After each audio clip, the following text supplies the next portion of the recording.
সকাল সকাল আপনার বুথে গিয়ে মাননীয় প্রধানমন্ত্রী নরেন্দ্র মোদীজিকে ভোট দিন। পদ্মফুল চিহ্নে ভোট দিয়ে ভারতীয় জনতা পার্টিকে জয়যুক্ত করুন।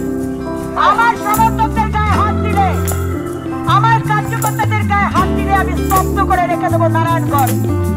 কান খুলে শুনে নিন টিএমসির নেতারা যারা আছেন এখানে।